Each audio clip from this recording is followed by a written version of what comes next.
Merry Christmas. My name is Cameron Miller, and this is Trinity Place in Geneva, New York. And this is a reflection for Christmas Eve and even Sunday the 26th as well.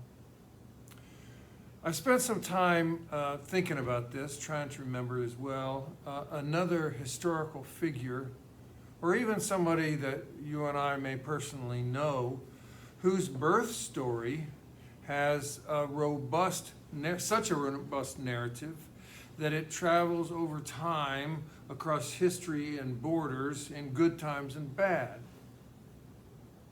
I couldn't think of one. There are some historical figures with stories, even miraculous stories, but none of them do we gather around every year at great expense with celebratory preparation, and these days with some personal risk. There are, of course, solid, unmiraculous, explicable reasons that this birth is what it is for us. There are historical reasons, sociological reasons, economic reasons, theological reasons, personal and family reasons. But there is yet something else. There is something more. This story, this birth narrative, is our story. And I don't mean merely a Christian story. I mean it's the human story, writ large and profoundly, as well as poetically, upon the pages of our lives. It's a story that happens in darkness.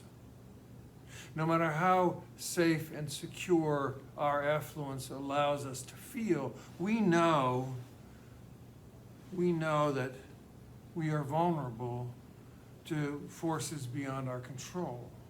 We begin to know that as early as 3 or 4 years old. Somehow, the existential truth of irreversibility gets known very early in human beings.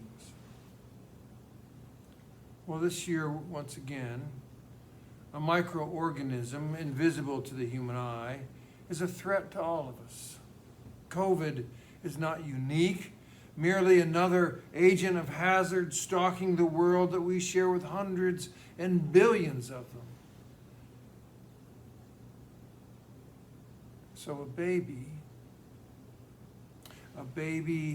and his anguished mother and father huddle in the darkness, surrounded by agents of harm, human and otherwise. That is us. That is our story.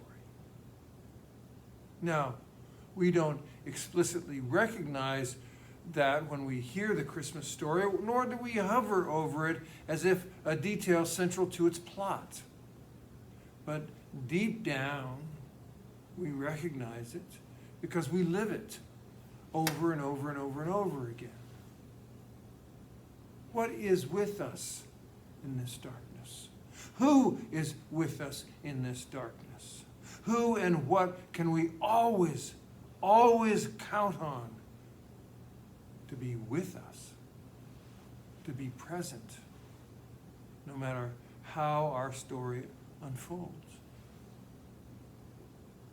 We know, or we intuit, or we fear the hazards that inhabit our darkness, but who or what is present to be with us, with us. That's what matters to us.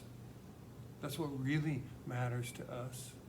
Who is present with us? Not to protect us. We understand our vulnerability and somehow we come to terms with it eventually. But who is present with us? In this story that we tell every year, the Christmas story, that presence is symbolized by light, whether it's the star or the brilliance of angels, depending upon whether we're reading Matthew or Luke. Light is the metaphor for presence, for the presence that is with us. It points to that presence within us that allows us to hold the darkness when we cannot see our hand in front of our face or know what's in the next moment. Presence. Simple presence. The power of simple presence that turns out to be enough to hold the darkness. Well, my words are limited this year to keep our time together here when we're in person on Christmas Eve briefer than usual, because our vulnerability this year is clearer than in most years. So this is as far as I can go, but this is far enough, because it's the whole story in brief. We understand the darkness we sojourn. It is composed of our vulnerabilities. The Christmas story reminds us of what we also know, that there is a presence with us.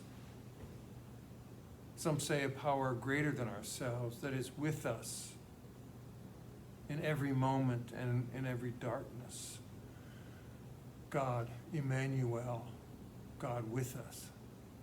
A simple presence that travels with us and turns out to be enormously powerful.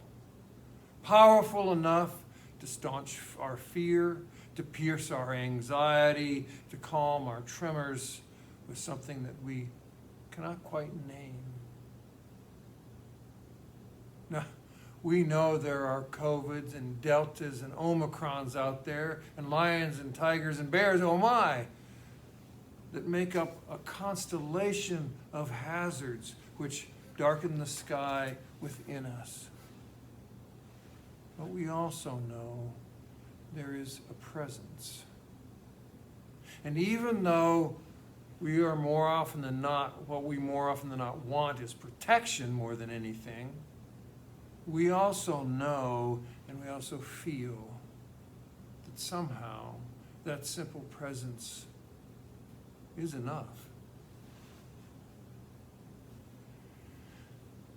This is a beautiful moment.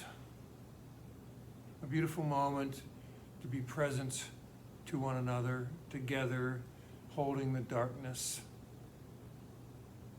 And in this moment, I wish you a blessed healing and a hope-filled Christmas. Peace be with you, and Merry Christmas.